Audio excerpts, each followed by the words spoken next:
This is Talking My Walking. I am Rodrigo Ribeiro, and today I'm going to talk about biological determinism versus cultural determinism, environmental circumstances, and epigenetics. Those who know a bit about my thought, my reasoning, they know that one of the principles, one of the foundations of my thought is that everything is relational, which means that if we do not start by understanding that if we start to, let me rephrase it, if we start our reasoning process by putting everything in a way, in ways such as a certain line of absolutism, which means either it is biological determinism, or either or cultural determinism, we already framed the subject in a way that we will not get anywhere. What we will do is that we just build more and more a bigger wall in the web of deception, or we just make the labyrinth bigger and more complex, because that's what exactly we do in so many ways, paying to academics. I mean, there are, as fields of study, things might make sense. Does our genetic makeup shapes our personality and temperament? Of course. There is no doubt about that. That we very early start to show differences that, of course, they are related to our genetic makeup. But does it explain everything? Does it explain? Does circumstances of life from early age and the epigenetics phenomena change the way we change our behavior and our personality? Not only change, but transforms it in, or expresses it. I think it's a better word. The way we express our personality and the way our temperament is going to be shown in our relations, it will differ in according to the circumstances of life. In any class-based society, top-down, control top-down, the role of academia is to prepare a class, what we call the professional managerial class, to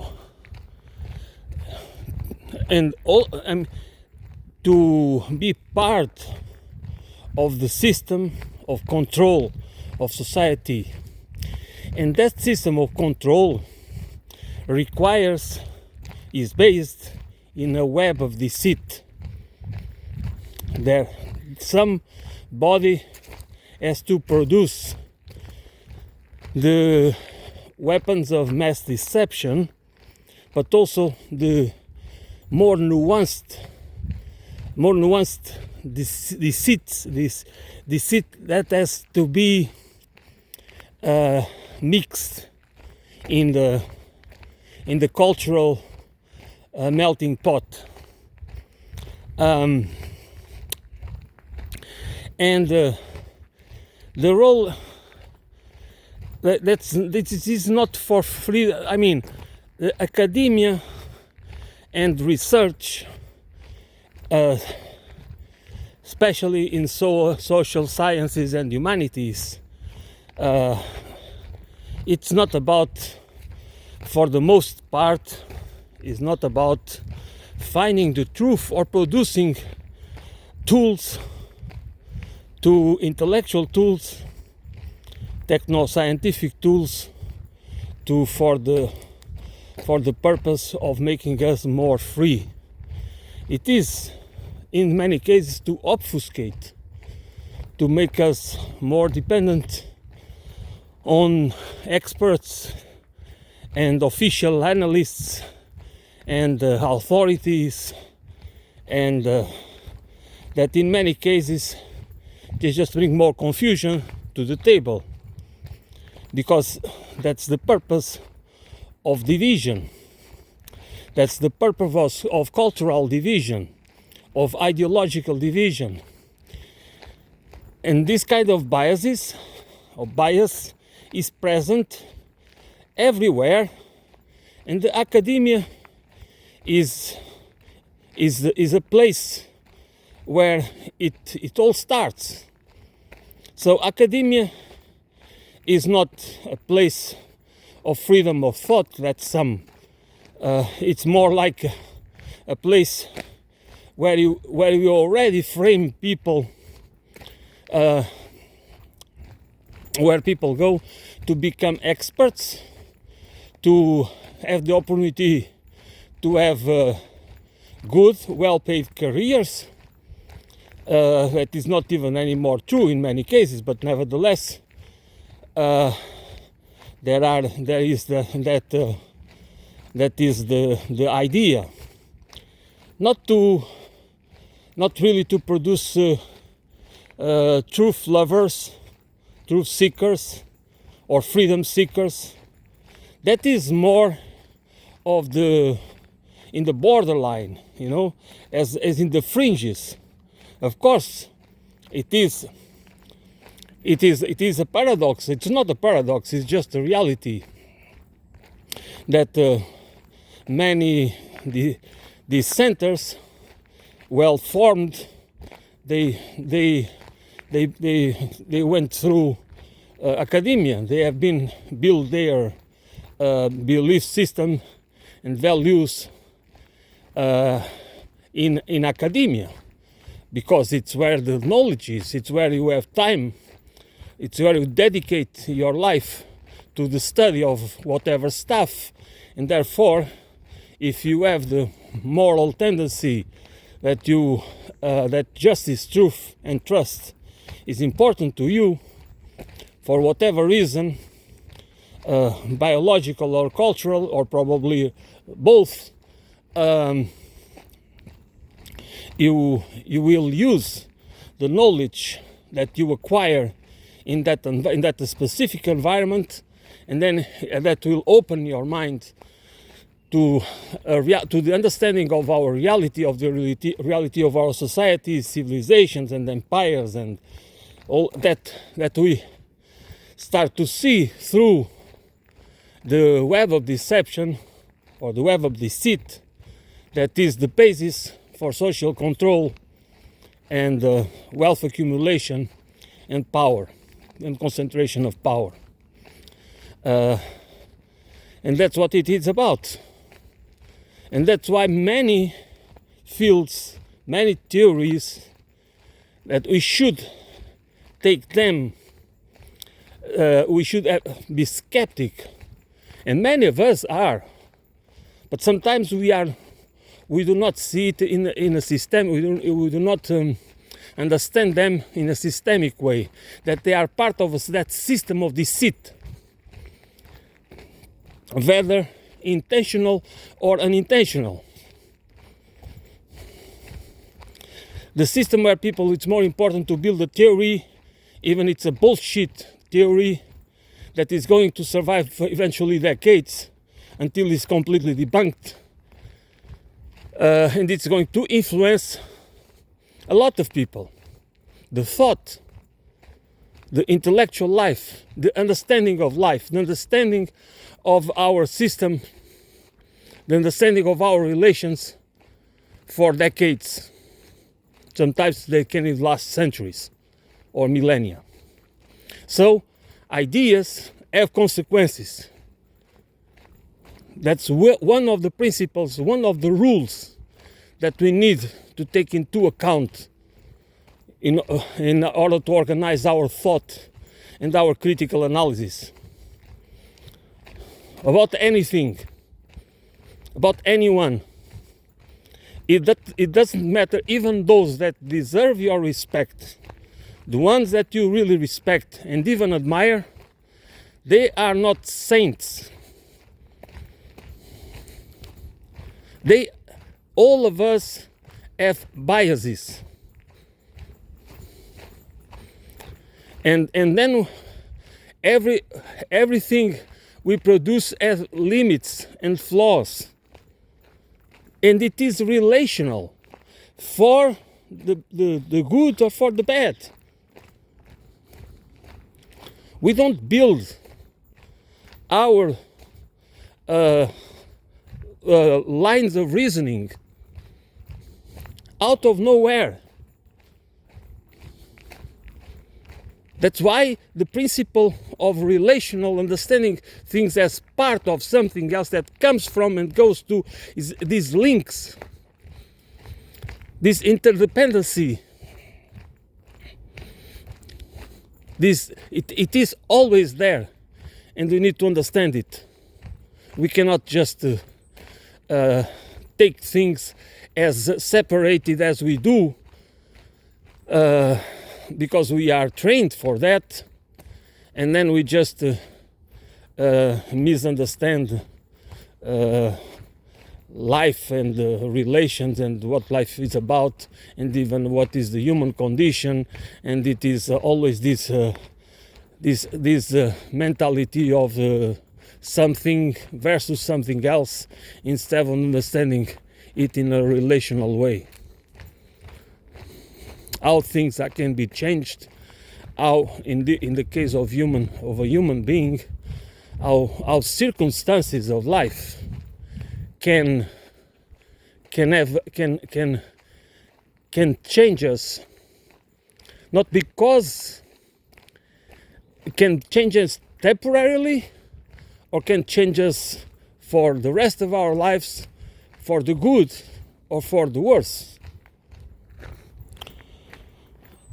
We have these complex symbolic languages that allows us to create culture, to have these complex societies, and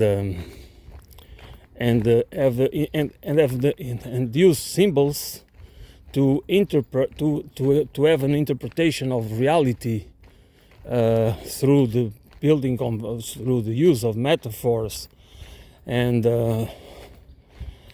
that create these artificial explanations, these manufactured explanations that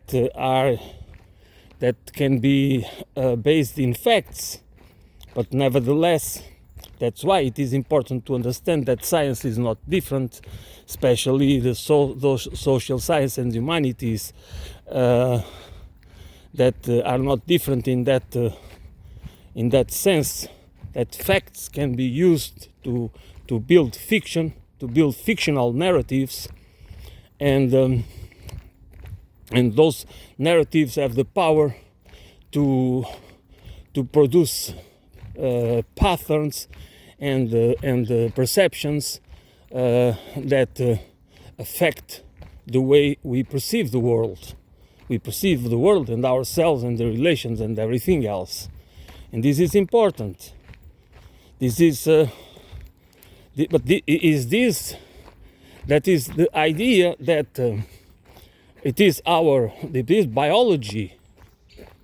It is, to a certain extent, there is the biological determinism that was responsible for the organism, the living organism that we are, the human species. But the culture, that determinism that allows us to build these manufacture these cultures that transform us into domesticated animals, because in reality we live all our lives as domesticated animals, and we are domesticated by our culture. So we always perceive how we perceive reality is through these lenses, not through because we use language, and language are made of symbols, and there are signs and symbols everywhere. They are representations of the reality, and that's what we use to explain reality, and that's what we use not only to explain reality, but to explain and justify how we organize our economy, the society, the economy,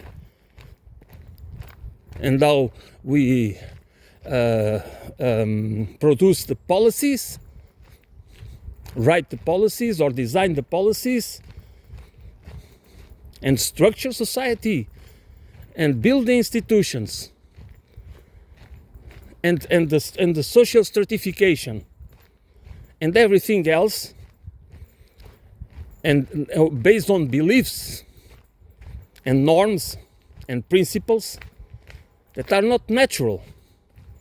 What is natural on us is a sense, an innate sense of the need for justice, trust and truth, because that I would say is natural. But the norms, like we feel shame or feeling guilt, is natural. But the reasons why we feel ashamed or guilty of something, they are not natural, they are cultural. They have been built over time, associated with norms and beliefs and values and rules.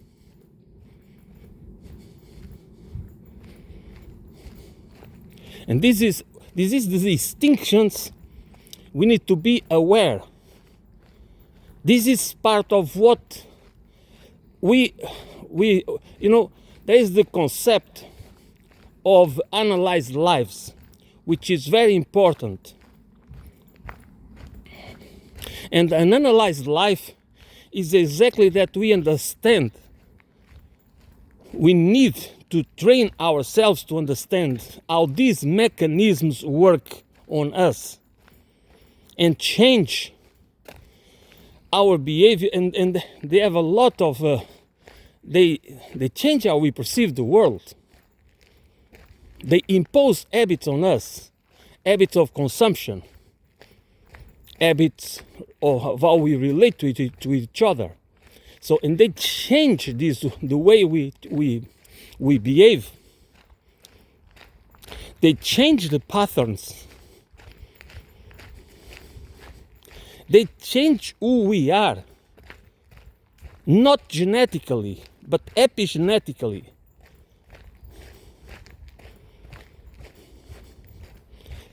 That's why the circumstances, they might seem natural, they might have been normalized, but it doesn't mean they are not inhumane, or they are not adequate for the development of a sensitive, of a humanized human being. Let's put it this way.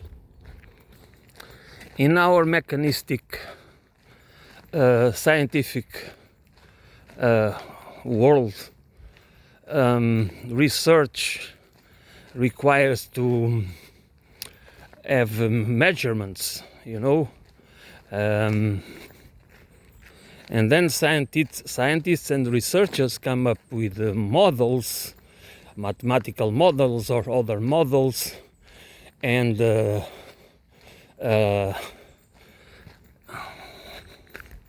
variables that they can be measured, because if they can be measured, they can be evaluated, and they can become part of a body of knowledge that later can be transformed into a theory. But of course, these methods are biased ideologically, politically, and economically also. Our interests, as always, cui bono.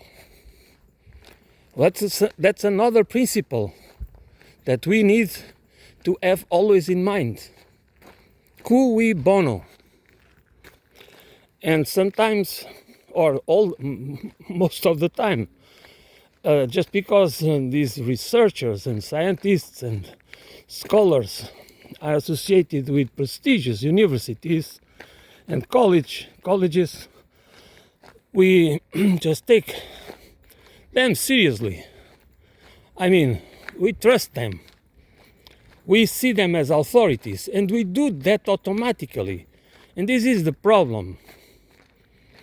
This is the problem because, again, who am I? You know, a guy that is walking through the forest with a phone and is speculating, trying to have some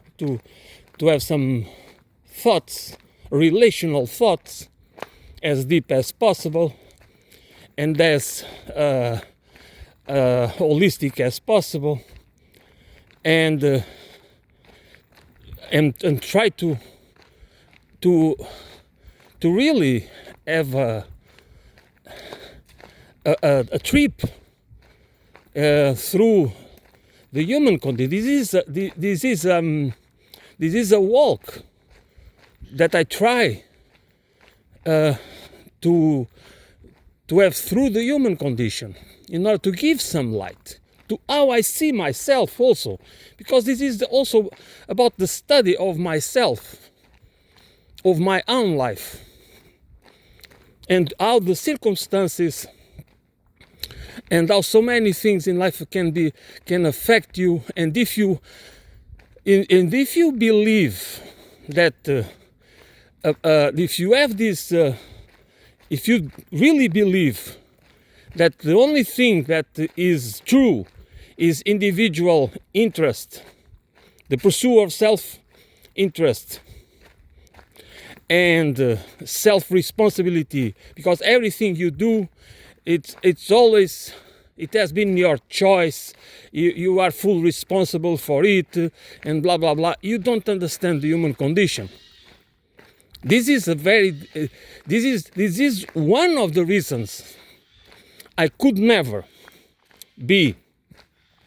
I can understand conservative mindset, conservative framing, some right-wing conservative framing of understanding the reality, but this is one of the principles that are unacceptable because it's not true.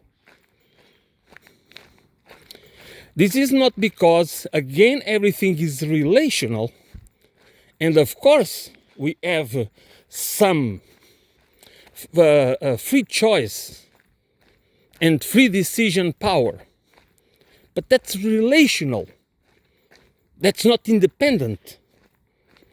It doesn't. It is always related to something, to the circumstances,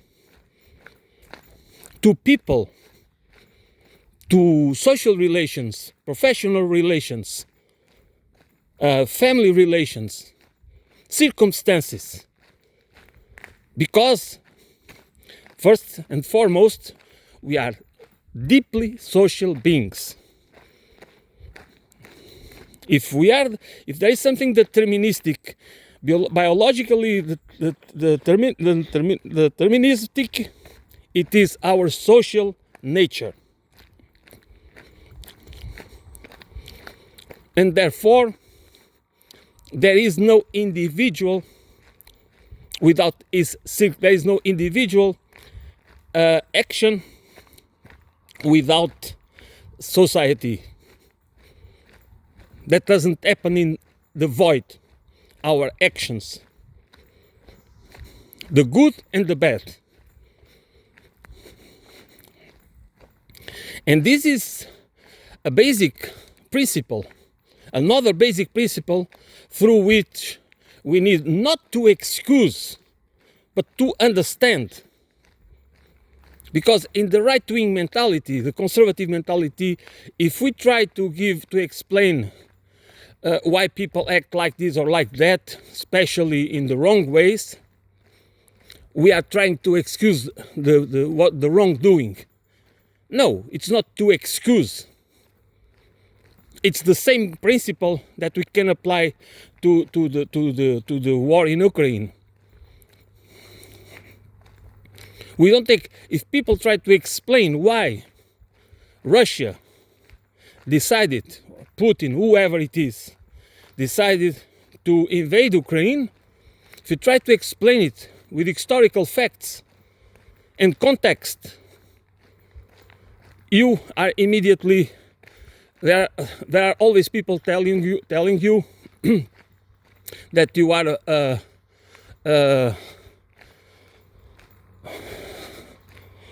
that you are excuse the Putin behavior because I mean, you know what I mean. So this is the same, this is exactly why we need to have a deep and holistic understanding about logical fallacies.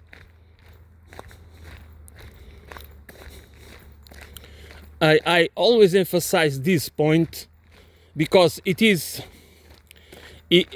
another principle that is required for if we want to have analyzed lives. If we want to have a conscious transformative process that makes us really more free, that's free us from the web of deception. Never totally, because it is not easy. Do not believe people that say that you can be free of this or of that. It has to be a continuous process of conscious transformation. And you need to know what you want from life. You need to know what's important. What life should be about. What the society and an economy and a civilization should be about.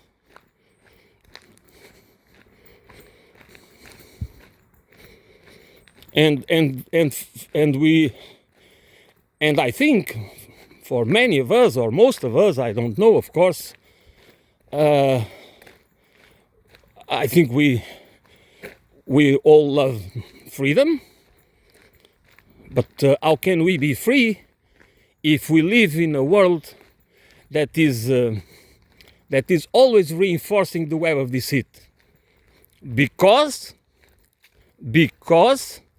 it is needed to reinforce the web of power. And that's why the academia plays an important role. And that's why we have to refuse this mentality that we always, you do not value, as I was saying, why should you trust my thoughts if I have not a scientific base, if I don't have any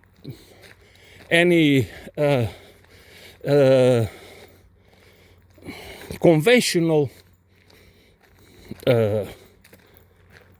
university course, if I'm just an anonymous person.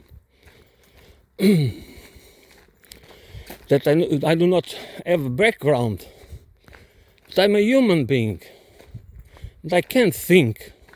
I can't train myself to think, and as I say, I do not do it alone. Those that know my ideas, that know a bit about my ideas, they know that my belief, another principle where I base my thoughts and my understanding of life and human condition, is that we all are bits and pieces of other people's knowledge and experiences. That's what we are. That's one of the reasons why our behavior, our identity is always shaped by the circumstances. By all types of circumstances. And that is and we need to understand it, because those of us who belong to the many, let's put it in social classes, to the so-called middle class and lower classes, we are the majority, and we do not gain anything in understanding the human being and human behavior through the lenses of the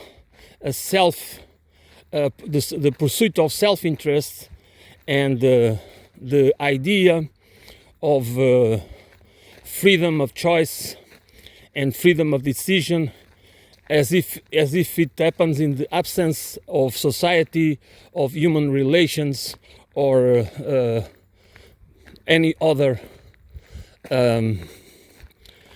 factor or variable that is present in our life that affects how we behave, how we decide, how we choose, whatever it is, in whatever part of our lives, stage of our lives. So we need another principle. Another very important principle is that we need to perceive ourselves as equals. Not because we should not show respect and admiration for others, the works of others, the walks of lives of many other people. That's important that we do it, but never see them as authorities, as flawless people, as heroes,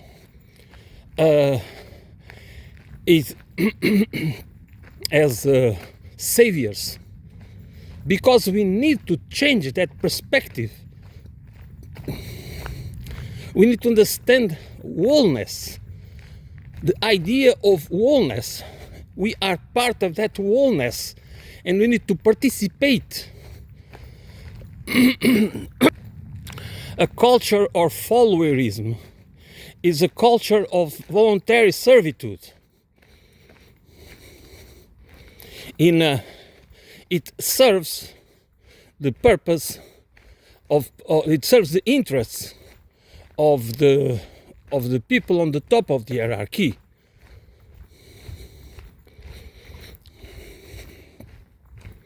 Because we do not see ourselves as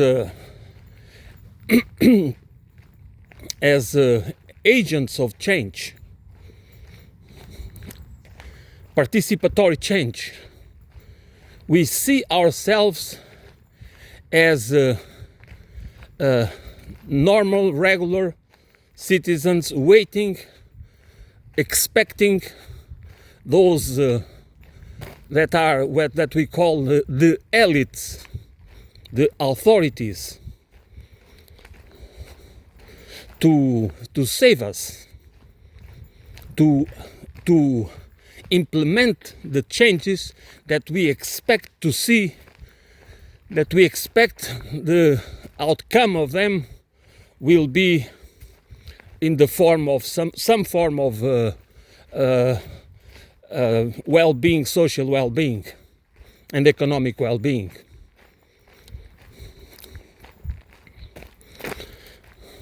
But they do not serve us. That's the point. And that's why we need to also understand that these that the hierarchical society, the way has been so naturalized and normalized that we believe it is the normal environment. It is the way our societies are required to be organized. And that's not true. That is a fallacy. That has been a culture and ideological construction.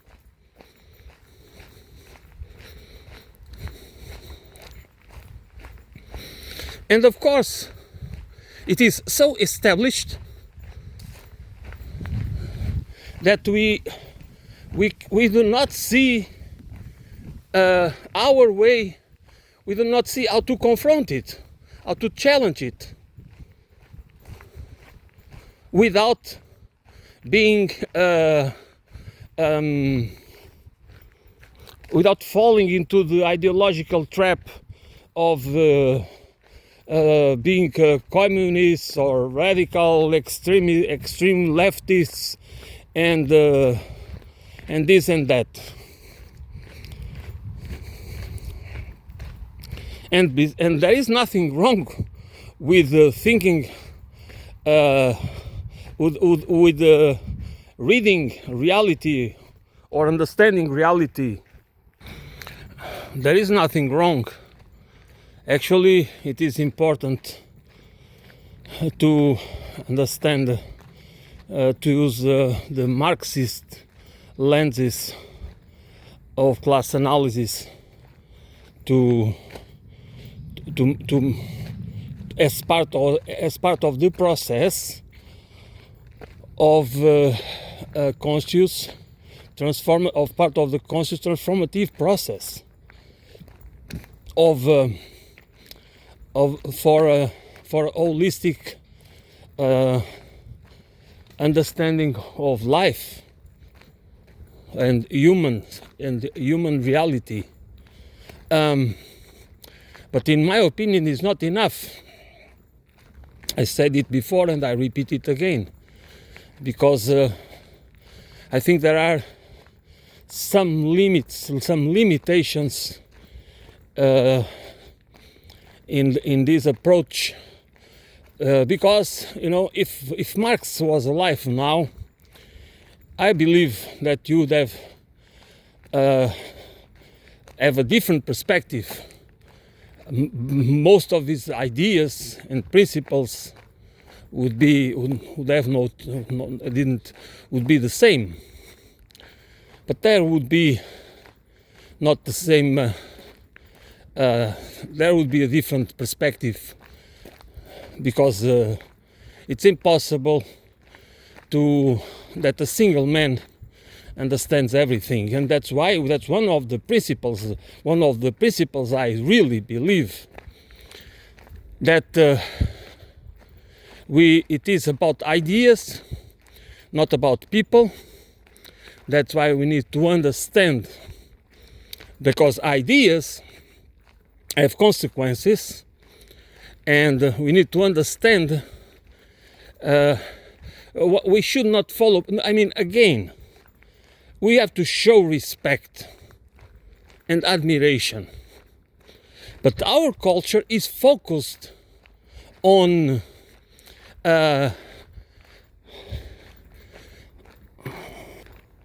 on idolizing people, transforming people into idols. And that's wrong. Because it's part of this culture of followerism. And what we need is agency. And see and perceive ourselves as equals. And understand that besides the biological determinism, okay, that these people that are smarter than average, or they are genius of some sort, or they can show skills that are not shared by the majority, okay, they have flaws, because all of us are biased and have flaws and limits, all of us. And therefore, and that is another point. And that is the other point. The circumstances of life have play a huge role in to help them become who they become, in spite of all their ingenuity and all their spirit of sacrifice and determination and whatever. This is not only about being lucky. But it's more than that. Because that's why we need to understand if the circumstances of our lives and the limits, and many limits, are socially built and culturally built, which means that they are not, they are learned. Okay? I remember that perfectly, that if I go back and analyze my life, I can see that there are so many limits. They are not born with you. You have learned them through experience, through social and cultural experience, within your family environment and your school and the broader social environment. The economic relations, the power relations.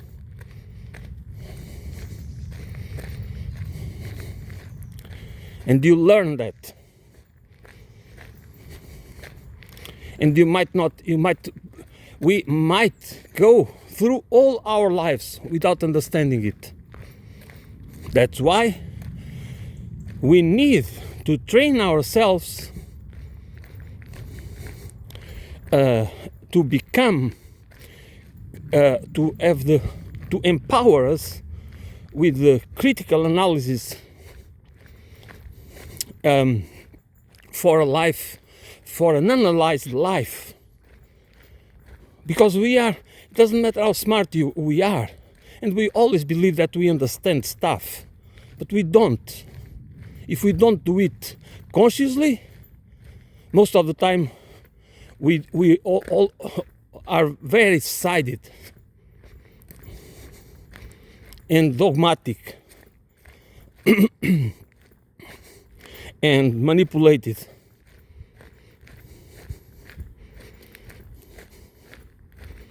Whatever side of the political spectrum, ideological or religious or cultural, whatever.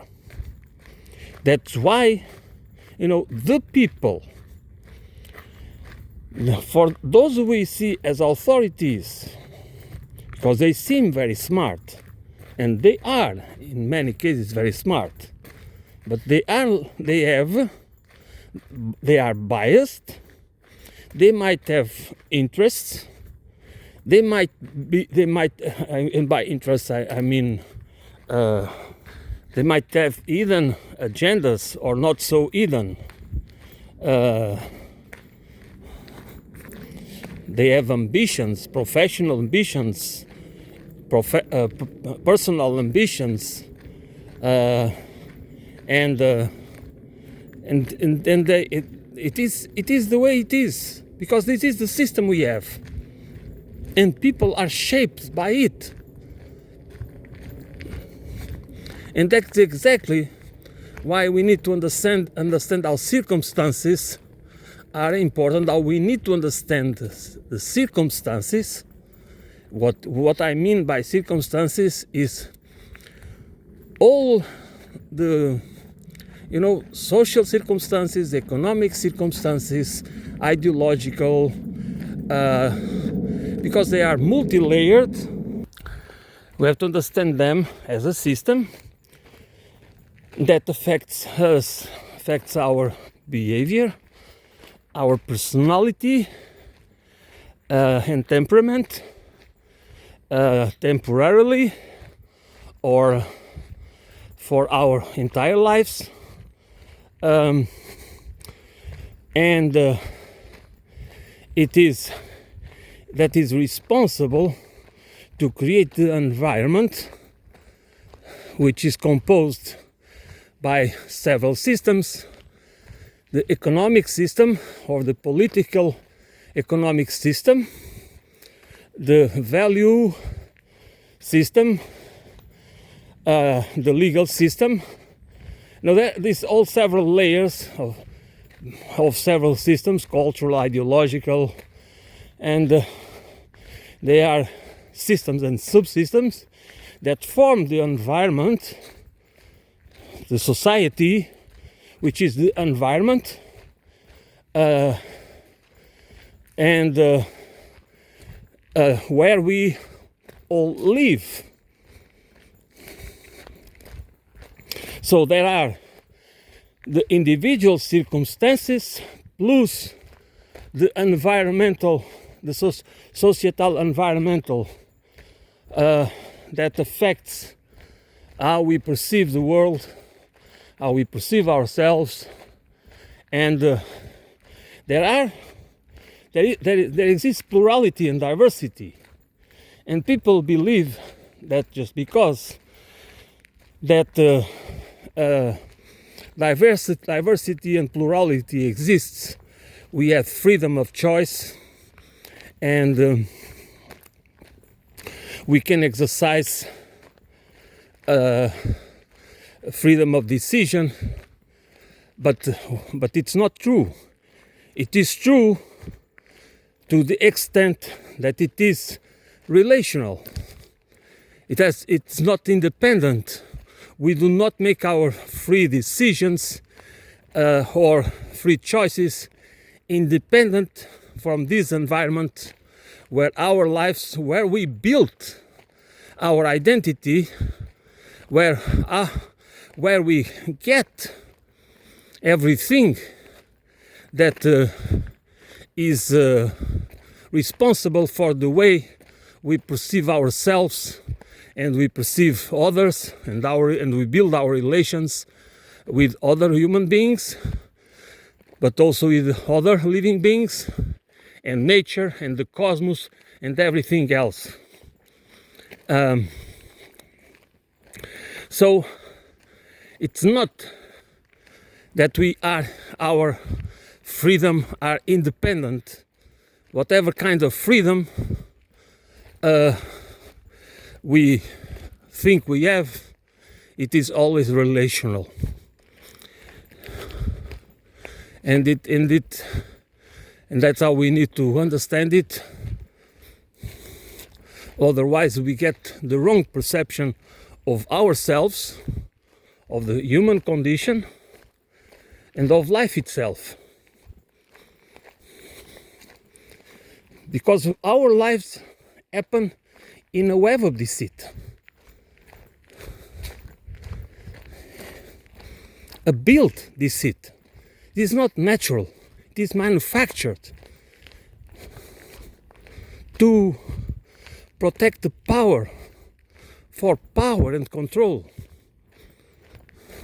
It's not natural. There is nothing natural about it.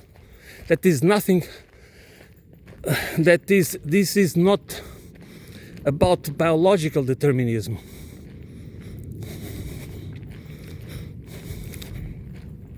If you try to explain it for those who try to explain it through the biological determinism or psychological determinism, or they are wrong, because they doesn't mean that everything they state is wrong, but the trend they create, the tendency, the perception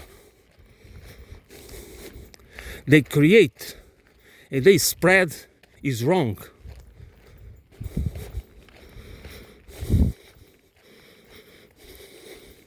Because they give us the wrong perception of what the human condition is, what human nature is.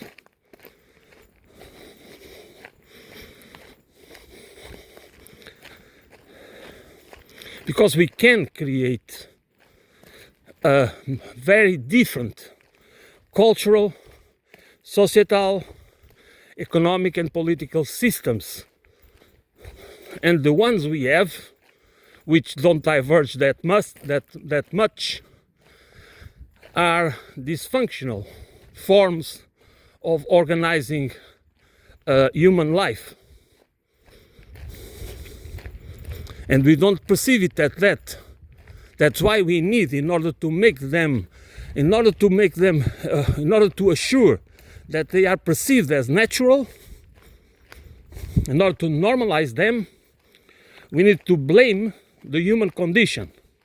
We need to use excuses and justifications, in this case through biological and psychological determinism, to mask the reality, mask a dysfunctional reality, mask a dysfunctional society, dystopian society that is growing. The dystopic nature, the dystopic condition of our societal systems and civilization, because we have a global civilization, whether we like it or not, in spite of all the cultural differences, this techno-utopism or dystopianism, techno-dystopianism, and transhumanism, the merge of human beings with the technology, machination, and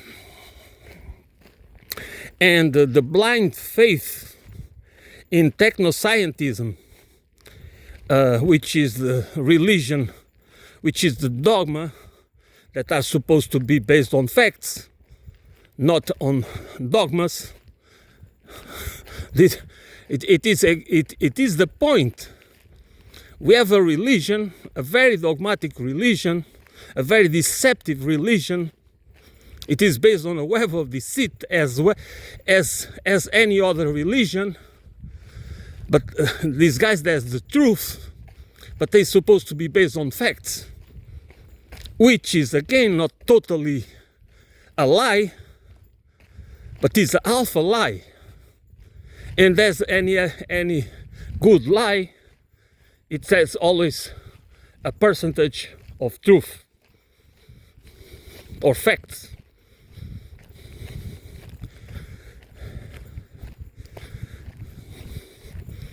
And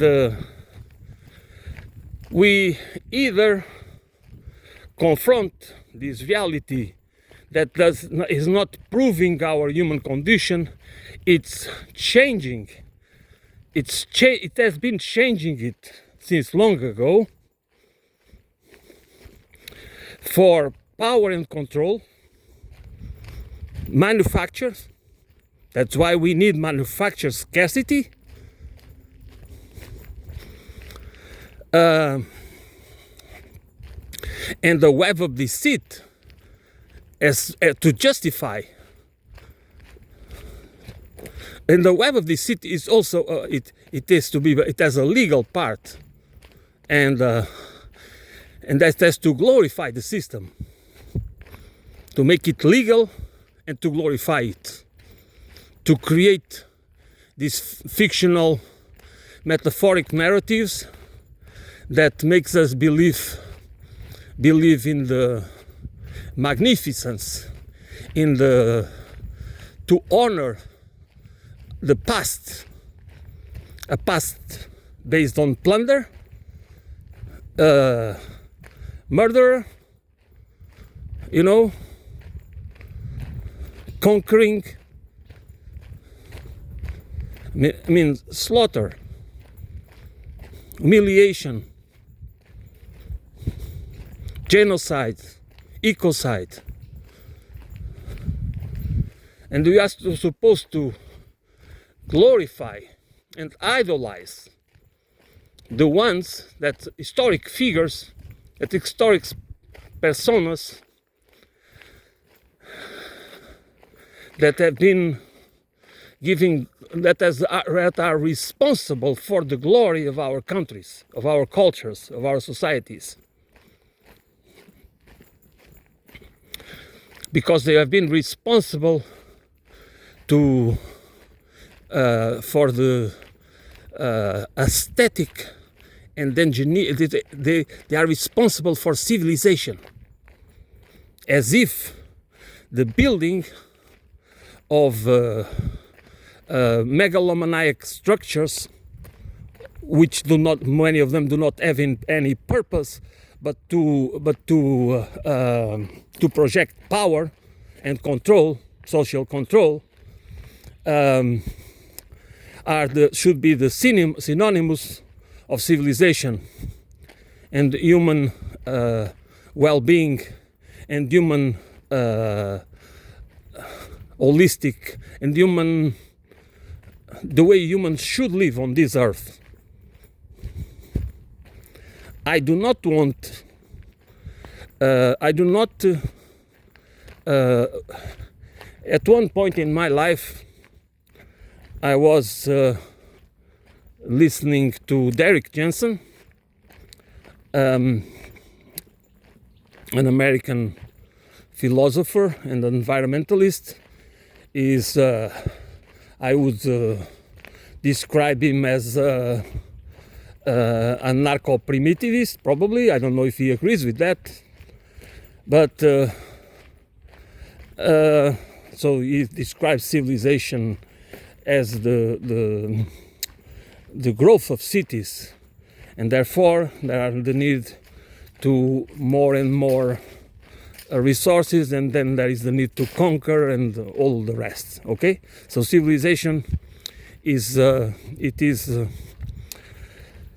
is by itself imperialistic, but I don't agree totally with that, because we can have civilization without the need to be imperialistic, and that's why one of the purposes of my talks, or talking my walking, is exactly to emphasize this point, that we can move on from this paradigm of the paradigm of imperialist civilization that dominates our culture. That's the problem. That is nothing to do. This is nothing to do with biological determinism.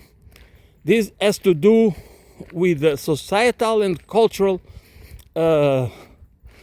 identity that has been imposed on us by people that they just want power and control of wealth, control of property, control of territories and lives. That's what they want. That's what they wanted in the past, and that's what they want in the present, because it's the same kind of people with the same characteristics that we should never allow them to hold power. And that's why we need a culture that is resilient to that, that can prevent them to hold power. That's why the precautionary principle, to me, is one of the points. Is another principle that is required in any political economy or any form of society and culture, to prevent the wrong people to take control, because then they will create a web of deceit to protect and to develop a web of power to protect them, to make it legal for them to accumulate wealth and concentrate power for control, because our lives are meaningless to them. We are tools. We are useful idiots, cannon fodder, and disposable peons.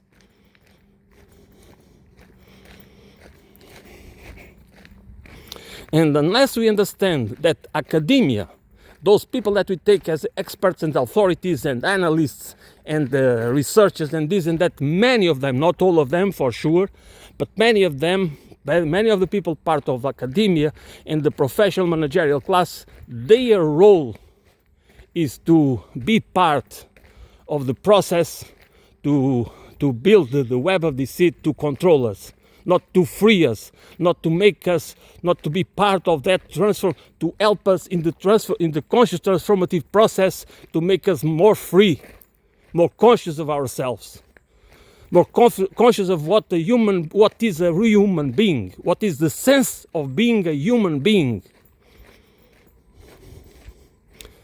what kind of life, what kind of relations, how do we build relations that are really creative and not oppressive? How we do stop demanding from each other, how we stop demanding from each other to be served, to think entitled, to feel entitled to this and that.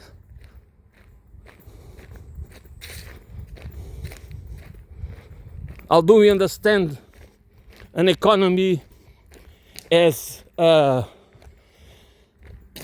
sufficiency and resilience economy and sufficiency economy, a social and ecological political economy, and an ecological holistical civilization? Because we can build it, but without that conscious transformational process, that we ourselves build the framing through which we understand reality, instead of using symbols that are organized, symbols and signals and other that are organized in narratives to manipulate our perception, the way we perceive ourselves and we perceive human relations, and what's the meaning of work, what's the meaning of life, what's the role of the institutions we have, because they do not exist to make us free, not to understand ourselves at the deepest level, but they exist to divide us and to make us dependent on belief systems to give sense of our lives. But these belief systems are built to others for power and control, not for freedom, not for spiritual elevation. And then we just live in a web of where every one of us plays a role in this scheme. It's just a scam where we all play against each other, not for the relief of suffering, but to feed on each other, feed on the despair of each other. And we never talk about it because we are, we don't have time for that. We rather swim in the in the swamp of lies, in the swamp, in the web of deceit. And this is, we need to understand it at a real deep and transcontextual level. There is no other way. Otherwise, we are all victims of the circumstances, which means that all the influences that we expose ourselves to are not tailored to free us, are tailored to manipulate our perceptions, to manufacture consent. And that's why we don't get anywhere. And we don't even believe that works like that, which is the most important achievement of the power structure. That we don't even believe that we are manipulated and used and abused. And we do it at the grassroots levels to each other. Because the way we are educated and instrumentalized disables us.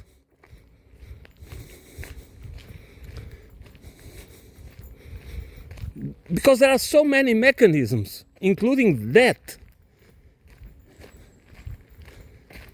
It is so many mechanisms: cultural, economic, political, artistic, arts, music. We just follow people. We are mesmerized by artists that they play the same role, most of them. They are part of the problem also. And we idolize them. The true heroes are us. That's why we need to see all of us as equals. And think and feel and behave as if it matters. Okay? I'm going to finish here. Thanks for listening. I will be back soon.